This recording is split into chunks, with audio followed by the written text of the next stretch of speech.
Graça e paz da parte do nosso Senhor Jesus Cristo.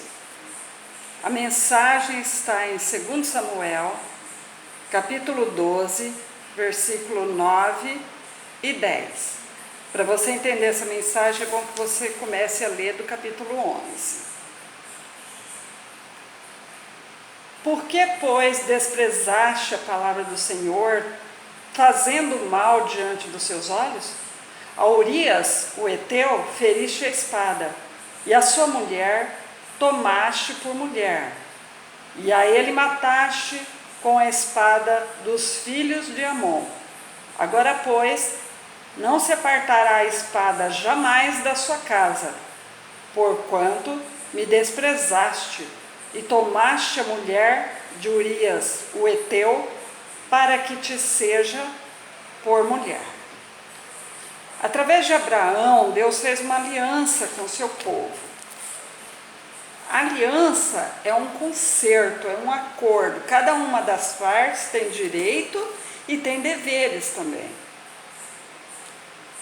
Esse contrato, ele não pode beneficiar somente uma das partes, mas as duas partes têm que ser beneficiadas igualmente. Deus cumpriu a sua parte. Deus abençoou o seu povo. Deus conduziu o seu povo pelo deserto para livrar ele da escravidão do Egito e levar eles por uma terra boa, onde eles seriam livres. Mas nem todos cumpriram a sua parte no acordo. Muitos se rebelaram e adoraram outros deuses, deuses estranhos. O casamento é uma aliança onde os dois, marido e mulher, têm direitos e têm deveres também. Eles prometem ser fiéis até a morte, cuidar um do outro em todas as situações, na saúde e na doença, na alegria e na tristeza. Mas muitas vezes uma das partes quebra essa aliança, cometendo adultério. Esse foi o pecado de Davi. Ele se apaixonou por uma mulher casada e chegou a cometer um homicídio para ficar com ela. Mas ele pagou muito caro. A sua família foi destroçada. Hoje, muitos agem como Davi. Começam com um olhar malicioso, um elogio, uma troca de mensagens no Facebook, no WhatsApp, e quando se vê, já estão envolvidos com outra pessoa com quem eles não têm aliança. Todos os homens estão sujeitos à tentação, mesmo que sirva a Deus. Não há homem que esteja livre de ser tentado. Davi era um homem segundo o coração de Deus. Ele era o rei de Israel, ele foi ungido por Deus. Ele tinha um monte de concubina, ele tinha um exército forte, poderoso, mas ele não resistiu à tentação. Davi, em vez de ele ir para a guerra, ele ficou em casa, descansando. Esse que é o perigo, porque nós somos chamados para uma guerra, para uma batalha.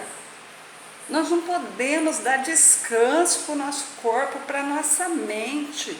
Nós temos que estar sempre vigiando, revestidos com o poder de Deus. Davi tinha muitas concubinas, mas ele quis aquela mulher que já estava comprometida com o outro. Ele queria ver o que tinha lá fora. Muita gente está dentro da igreja, está servindo a Deus, mas ele para um pouquinho para dar uma olhadinha para o que está lá no mundo. E aí que está o perigo. E ele pensa que ele está enganando todo mundo. O pastor, os irmãos da igreja, os parentes. Ele pensa que ninguém está vendo o que ele está fazendo. Davi pensou assim também. Davi falou assim: eu adulterei, agora eu matei o marido dela, pronto, acabou. Mas não, A Deus ninguém engana. Cedo ou tarde, Deus revela o pecado. Deus usa os seus profetas, Deus dá um jeito de trazer luz sobre as trevas. Deus perdoou Davi pelo seu pecado, mas as consequências vieram. Ele teve 4 filhos mortos, ele foi traído pelos seus filhos, um filho dele abusou da sua irmã e por isso foi assassinado. A espada nunca se apartou da família dele. Isso porque Deus ama, Deus perdoa, Deus é amor, mas Ele também é justiça. Ele não deixa o pecado impune. O pecado atinge a todos. Qualquer um está sujeito a cair em tentação. E o pecado é uma coisa assim como um tsunami. Aquela onda vem vindo e vai arrastando tudo que tiver pelo caminho. Carro, casas, pessoas, navios. Pode ser a maior fortaleza, a onda vem e derruba. Depois a cidade é reconstruída, mas nunca mais ficará do mesmo jeito. O adultério também faz isso. O casamento pode ser reconstruído, restaurado. O pecado pode ser perdoado, mas sempre ficará aquela lembrança. É como uma queimadura de moto. Eu já queimei o tornozelo no escapamento da moto.